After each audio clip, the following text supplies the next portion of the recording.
everyone! Welcome to my channel. This is Teacher Daisy in America.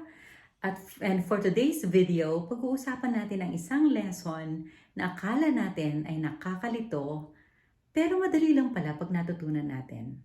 Okay? Uusapan natin ngayon kung ano ba talaga ang tama. Ito ba ang tama?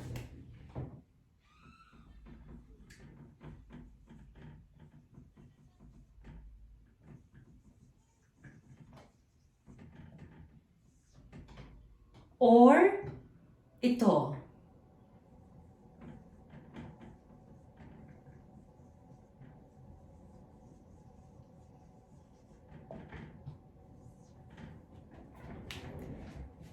So makikita natin dito sa board.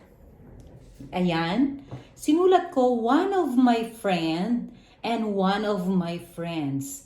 So kapag ginagamit natin ang phrase na ito, ano bang mas tamang gamitin? Kailangan ba natin na gawing singular ito? Or kailangan natin gawin itong plural? So alin dito ang tama? Ang tamang gamitin dito kapag ang subject natin ay one, ibig sabihin isa sa kanila. So dahil ito ay isa, so kailangan ipakita natin na marami yung pinagpipilian. So, one of my friends. And dahil one ang ating subject, yan ang ating subject, one. So, dapat ang gagamitin nating verb ay also singular. One of my friends. So, anong tama? Is ba or are? So, you have to remember na ang pinag-uusapan natin dito ay one. Isa lang.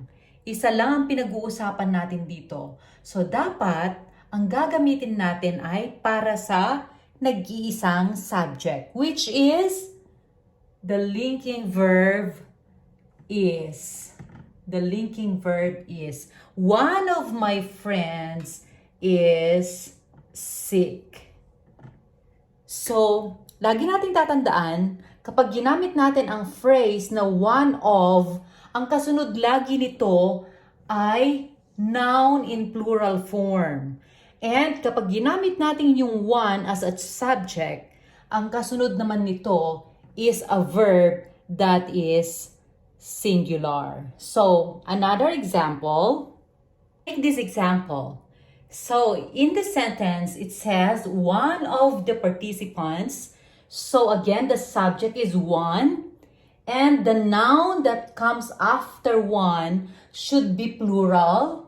You have S there. Because you are referring to only one of them. Okay? One of the group. Alright? So, one of the participants, yun ang ating sentence, one of the participants. So, dahil one is singular, it only means one. So, what verb should we use to agree with the subject that is in singular form? Is it support, which is the base form? Pag sinabi nating base form, that is the original form of the verb. And when we say S form, that is the singular form of the verb. It has S in it. We call it the S form of verb. So what verb do you think shall we use to so that our subject would agree with the verb? So one of the participants supports the motion. So the answer is supports. Why did we choose this? Because supports is an S form of verb. This is the singular form of verb. So remember, when your subject is singular, your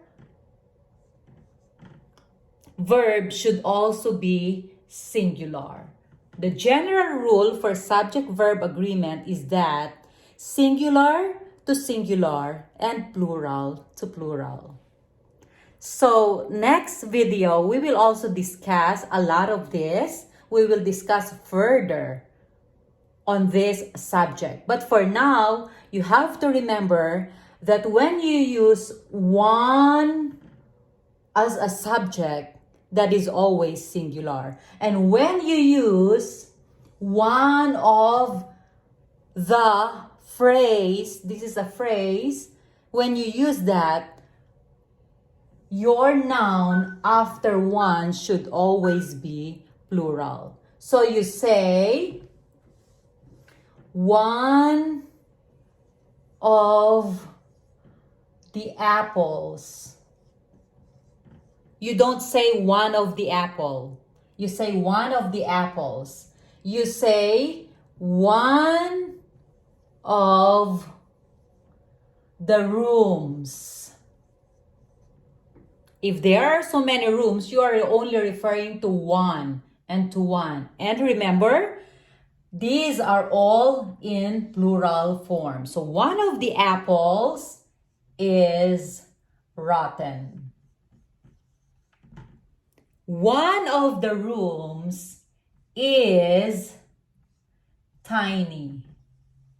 Okay, you have to remember that one and one are the subjects here. So we use is, which is singular, and we use is here, which is also singular. So let's continue with the lesson using one of the phrase in subject-verb agreement. So again, we have here examples. Let's read. One of the patients are getting better. So we have to remember that one is the subject, not the patients. So because one is singular, remember the general rule for subject-verb agreement is that singular subject should use singular verb and plural subject should use plural verb. That's the general rule. Singular subject to singular verb, plural subject to plural verb. And since one is the subject here, not the patients, and one is singular, so we have to use which one? Is or are? We have to use is. So one of the patients is getting better. Okay? So another one that we have here is one of our relatives contracts the virus. So again, what is the subject here? The subject here is one. You are correct. One is the subject, which is singular in form and not relatives, okay? This is not the subject. So one is singular. So what are we going to choose? Are we going to choose the base form of verb? Base form of verb is the original form or it is the plural form of verb. Okay, so base form.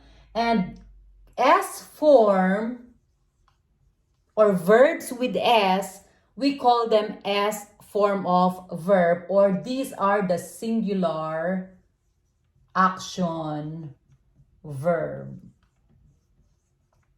Okay, so one of our relatives contract or contracts. Which verb are we going to use? Remember, your subject is one, which is singular. So therefore, you have to use the verb that is also singular, and that is contracts.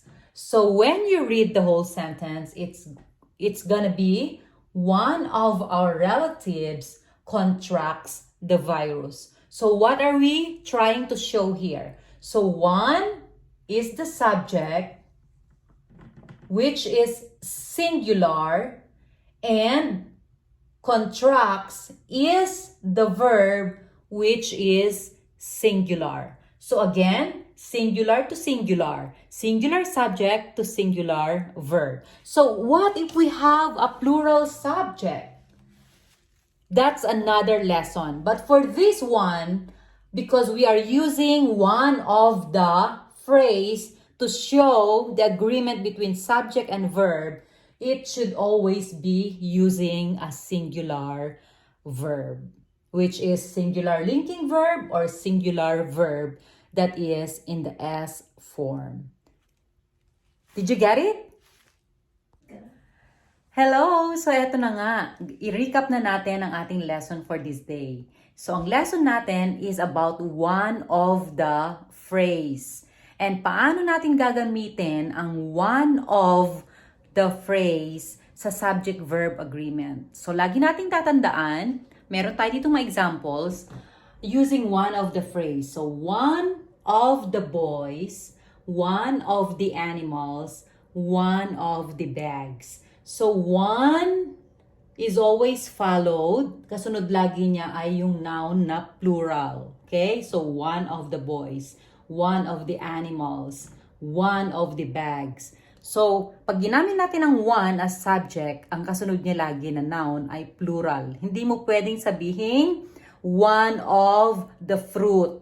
Mali po yun. Kailangan one of the fruits. And then, dahil ang subject mo is one, not boys, ang gagamitin mo ay singular. Because one is singular, you use one of the boys is.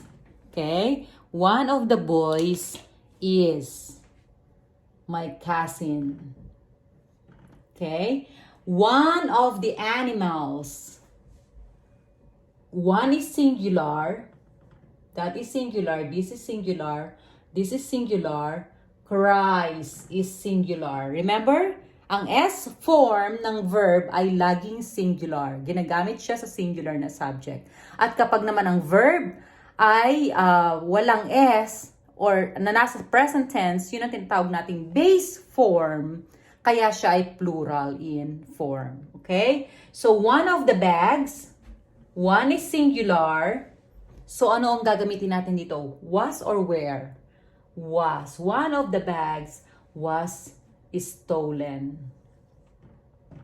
There you go. Yan ang ating lesson. So, kung nagustuhan niyo ang lesson na to, please like, share, and hit the notification bell para lagi kayong updated sa mga videos ko. See you next lesson. Bye!